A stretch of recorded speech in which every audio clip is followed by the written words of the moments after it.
윤석열 대통령의 통화 기록이 새롭게 드러나면서 파장이 커질 것으로 예상됩니다.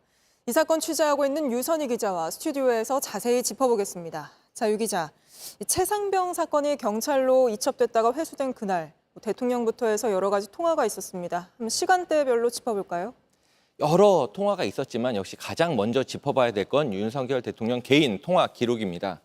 8월 2일 낮 12시 7분부터 57분까지 사이에 세 차례 이종섭 당시 국방부 장관과 통화한 사실이 이미 드러난 상태고요. 오늘 오후 1시 25분에는 임기훈 당시 국방비서관하고 통화한 사실이 또 새롭게 드러났습니다.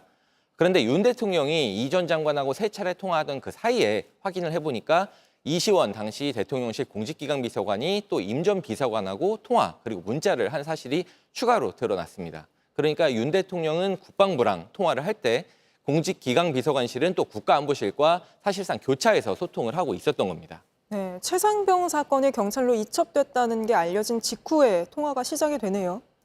맞습니다. 최상병 순직 사건 경찰 이첩이 시작된 게 오전 10시 30분이고요.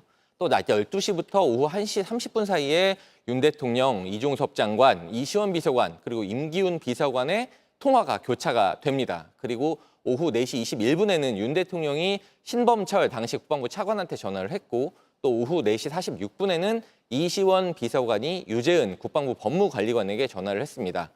그 사이에 사건 회수가 이미 시작이 됐고요. 또 박 전 단장의 보직해임 그리고 또 집단 항명 수괴 혐의 입건 이렇게 일사천리로 진행이 됐습니다.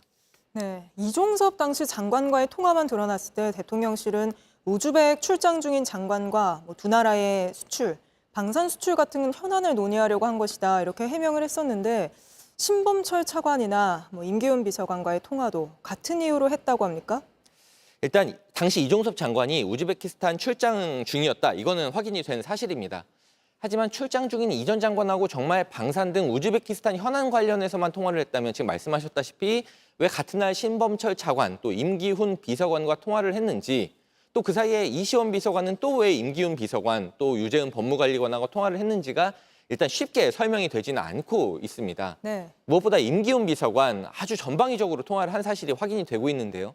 이종섭 장관이 최상병 순직 사건 이첩 보류를 지시한 당일이죠. 지난해 7월 31일 김계환 사령관하고 2번 통화한 사실이 앞서 드러난 바가 있습니다. 이 때문에 박 전 단장 측은 김 사령관에게 VIP 경로설 전환 인물로 임기훈 비서관을 지목하고 있거든요.